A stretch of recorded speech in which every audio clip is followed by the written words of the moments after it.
ভাইয়া আমি কি একটু বসতে পারি? বোন বোন এটা বই বেলে কি বানাইছি? ধন্যবাদ ভাইয়া। হয়েছে কি আমি না একটু বিপদে পড়ে গেছি। কি বিপদে পড়ছেন আপনি? আমার বাসা হচ্ছে ময়মনসিংহ আর আমি হালুয়াঘাটে আসছি আমার বান্ধবীর বাসায়। আসার পর থেকে না আমার বান্ধবীকে আমি কোনোভাবে ফোনে পাচ্ছি না। আর আমার কাছে যা টাকা পয়সা ছিল সব শেষ হয়ে গেছে। এখন আমার বাসায় জনের মতো তেমন কোনো টাকা পয়সা নাই। কে বান্ধবী আপনার ফোন বন্ধ করে রাখছে? জি ভাইয়া, অনেকক্ষণ ধরে ট্রাই করতেছি, পাচ্ছি না। আর আশেপাশে আমার পরিচিত কেউ নাই, আমি এখন কোথায় যাব বলেন? কোন কি করতাম মানে আপনারা যাইবেন সেইটা তো আমি দিবার পারতাম না। বারাতে আমার শুধু একটা দোকান বুঝুন না, আমি কেমনে বারাটাটা দিলাম আপনারে? আসলে ভাই হয়েছে কি আমার কাছে তো কোনো টাকা পয়সা নাই, তবে একটা স্বর্ণের চেন আছে। মানে আশেপাশে কি কোনো স্বর্ণকারের দোকান পাওয়া যাবে? স্বর্ণকারের দোকান? হ্যাঁ স্বর্ণকারের দোকান পাওয়া যাবে। হালুয়াঘাট বাজারটা বাদ দেই। আপনি সিনবেস ভাই? জি ভাই, আমার স্বর্ণের চেনটা বিক্রি করে দিব, না হলে তো এছাড়া আমার আর কোনো উপায় নেই, আমি বাসে যেতে পারবো না। স্বর্ণের চেন? কি সামনের চেন? এই যে ভাই এটা বিক্রি করবে? তারা তো অনেক লাগবে না, এক কাম করুন এই চেনটা আমাদের বেচে লাই। আপনি কিনবেন? বেচে লাই খুলুন যদি এই চেনটা যদি কিনে রাখতারি কম টিয়া তাহলে কাম হয়ে যাবে।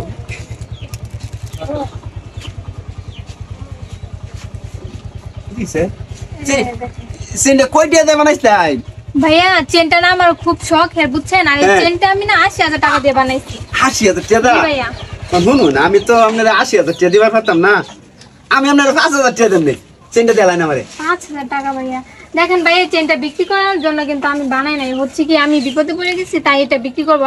আর 5,000 টাকা দিয়ে এটা কিভাবে আমি দিব? এটা আমি যদি দোকানে নিয়ে যাই তার মধ্যে আমি মিনিমাম 60 থেকে 70,000 টাকা বিক্রি করতে পারবো। না ভূতদারের দোকান হালকা, ভূতদারের দোকান ভালো, ভূতদারের দোকান নাই। জিনিসটা নিলে আর মাইরা দিব বুঝুন না। এখন আমি আমরা 10,000 টাকা দিই, চেনটা দিলাই না আমারে। 10,000 টাকা ঠিক আছে ভাইয়া, তাহলে দেন। 10,000 টাকা আমরা বাড়া বড় টাকা সুন্দর মতো যেতে পারবেন। হ্যাঁ আমি 10,000 টাকা দিই। ঠিক আছে ভাইয়া। এই যে 10,000 টাকা আছে আমি মাল কিনা লেগে রাখছিলাম বুঝছেন। ভাই এখানে 10,000 টাকা আছে তো? 10,000 টাকা আছে, কই না নেন না পুরাটাই না 10,000। ভাইয়া তাহলে গুনতে ভাইয়া, তাহলে আমি আসি, আমার অনেক লেট হয়ে যাচ্ছে। আচ্ছা শুনুন এটা তো যাবেন না, কি লোক কই না আমি চেনটা রাখছি। হ্যাঁ না না ভাই আমি কাউকে, আর আপনিও বলেন না, ঠিক আছে? আচ্ছা ঠিক আছে ভাই আমি আসি, ধন্যবাদ ভাইয়া। কমাল লাগছে 80,000 টাকার মাল আমি 10,000 টাকা রেখে দিয়েছি।